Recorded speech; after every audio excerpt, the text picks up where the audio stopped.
Horns up and welcome to a brand new episode of Headbanger's Kitchen. Folks, I am back with another recipe inspired by my travels to Turkey. Today we're making one of the most loved Turkish foods, and it's something that's eaten in a lot of places in the world. I'm talking about the Döner Kebab. And today I'm going to show you an easy way to make it at home, and we're going to use two different cooking methods so you can see which one suits you better. Anyway, that's enough jibber jabber, let's get cooking. The first thing I need to do is make the marinade for my meat, and that starts with me grating an onion. The smarter thing to do is use a food processor. Normally most Turkish Döner Kebab recipes call for using only the water after grating the onion and not the pulp. Since I took so much effort to grate my onion, I'm using both the pureed flesh and the water. Next, I grate a clove of garlic into that onion puree. To that, I add 2 tablespoons of yogurt, season with salt, black pepper, dried oregano, some fresh thyme, some cumin, some paprika, and some Urfa pepper I picked up on my trip to Turkey. And now give this all a good mix and the marinade is ready. To this, I add my meats. I'm using half a kilo of ground beef and half a kilo of ground lamb. And you want to make sure that you get meat with a good amount of fat in it for a juicier doner kebab.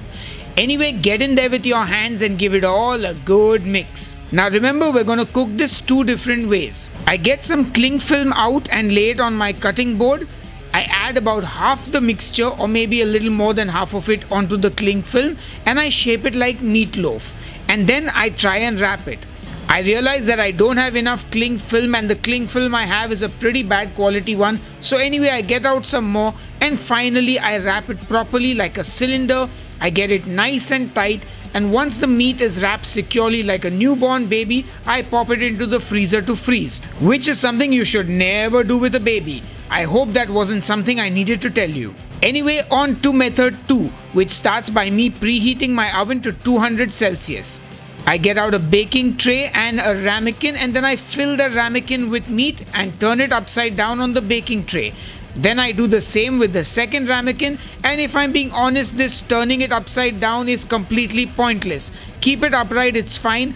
I thought having it upside down would prevent the meat from browning, but we're not going to be cooking it that long. Anyway, pop that into the oven for about 15 minutes to cook. While that is cooking, I'm going to grab an onion. Now in India, we don't get white onions, so I'm using a red one, which I will slice into half moons, then throw them into a bowl.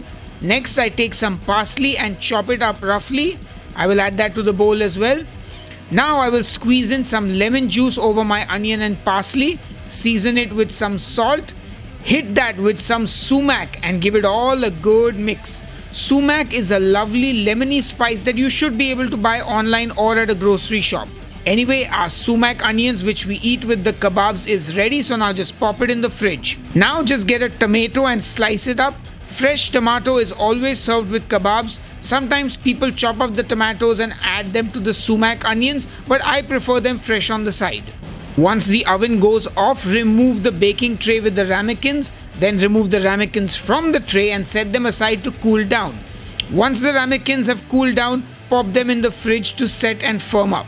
Now pour a bit of hot water on your baking tray and scrape off all those lovely brown bits at the bottom. That's a whole lot of flavor.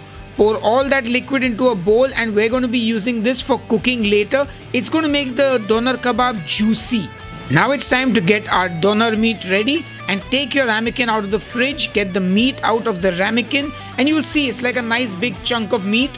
We're going to take our knife and cut slices of the meat. Now cut it as thin or thick as you like and require. Honestly, look, I know this looks a bit more like meatloaf than a doner kebab, but hey, as long as it tastes good, that's what's important, right? Anyway, once you've sliced it, on to the final step. Get a pan on the stove and heat up some oil. Once that oil is nice and hot, place your kebab meat in the pan and let it fry and get nice and crispy and brown. While that is happening, we're going to pour that cooking liquid which we saved on top of the doner kebab meat so that it grabs onto that moisture and it just gets more flavor into it.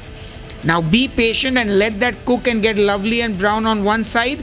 Once that's done, flip that meat over and just look at how crispy and delicious that looks. Now you don't need to cook it on the second side for more than 20 to 30 seconds because you don't want to dry the meat out.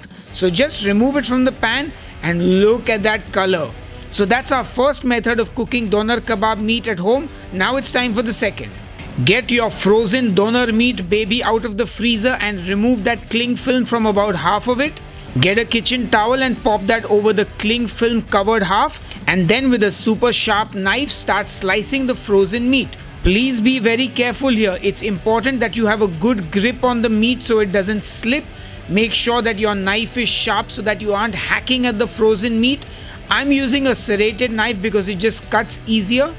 Once I've got a good amount of sliced frozen doner meat for my meal, it's time to fry. And that leftover doner meat that you've not used, put it back in the freezer. So now it's the same process as earlier. Get a pan on the stove, heat up some oil. Once the oil is hot, you add your kebab meat to it and then just let it cook and get nice and crispy and brown on one side. Once that's done, flip it over and then just let it kiss the pan for 10 to 20 seconds, and once you've got crispy meat, just remove it from the pan. Now it's time to plate up, so get those onions on your plate, the fresh tomato, and then your doner kebab meat which has been cooked 2 different ways, and that's it. Doner kebab meat the Turkish way, or rather the Turkish inspired way, cooked 2 different ways, is done and ready, and that looks incredible. If you are on the ketogenic or a low carb diet, just stop right here and get a fork and dig in. Now if you're not keto, get some pita bread, spread some garlic yogurt inside, add those onions, the fresh tomato, and then the doner kebab meat. Put both of them inside that, and then drizzle a bit more of that yogurt sauce on top. Anyway, enough jibber jabber, it's time to taste.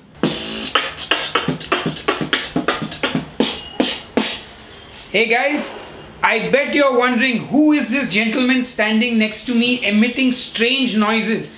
Please say hello to my guest today, Abhishek from Bangalore. He's a beatboxer. He's a fan of Headbangers Kitchen. He was on keto. Yeah. And since he was in Bombay, I thought I'd get him to come and taste the food today. So welcome, Abhishek. Thank you so much. It's a pleasure being here, from seeing you in the music space to keto and to, being in one of these episodes. It's incredible. I love the journey and I can't wait to dig in. Let's go. Awesome. So Abhishek, we are tasting doner kebab, which was inspired by my trip to Turkey. So before we eat the actual, so I made him a proper doner kebab with pita bread. I'm eating it keto style. So I made doner 2 different ways. So you can try the meat first. This is the more meatloafy looking one. I think these are the 2 different ones. Yeah, this is one, and then there's the other wafer thin one. Yes. So let's try the little fatter, chunkier one first. Yes. Yeah. That is flavorful. Can I get some back to Bangalore, please? Why not? Oh my, I love this. It's good, but it does kind of have a meatloaf texture to it because it is cut thicker. And I like to do this. There's bounce in this. There's bounce in every ounce, but a good bounce, not a bad bounce. That's a secret message to a special someone. Yeah, my dad, when he ate the meatloaf, oh my god. Awesome. This one? Yeah, let's try the next. See, this is more the doner texture when they shave the meat. I love the fat that's coming through this. That crispiness, oh man, yum. Okay, now can you taste the actual thing? I will eat it keto style with a... Let me zoom into this. Yeah. Keep the plate here. Oh, wait. No, just enjoy it. Alright, cheers guys, I'm gonna eat. Thank you. This is what I've been missing for a long time. Am I allowed to say foodgasm in this? Yeah. You can say anything. If you don't like it, we'll beep it out. I need a room and I need 5 minutes and I'm done with this. This is incredible. I love it. There is, and as you said, I don't think there's salt missing. There is a lot of taste, and I think this is how it should be. I was giving him a warning that there might be less salt in this because I may not have seasoned it adequately, but turns out I did. So I think Abhishek wants to go and enjoy that. Yeah. But does this get the horns up from you? Or I'm a hip hop artist who's giving the horns up. Well, you can beatbox your approval also. In 5, 4, 3, 2, 1. And I just swallowed a piece of doner. That's good. Anyway, we don't edit any of this stuff out. So hope you enjoyed this episode. I hope you will try making doner kebab at home. And Maybe next time Abhishek is in town, we'll have him over again to taste something. But do check out his social media. I'll leave all the links in the video description box below this video. Until the next episode, cheers and keep cooking. Yay! Hey folks, this video is made possible because of the wonderful people who support me on Patreon and here on the YouTube memberships. Thank you all for your support. If you'd like to support me on either of these platforms, the links are in the video description box just below this video. Anyway, thank you once again. You guys are legends.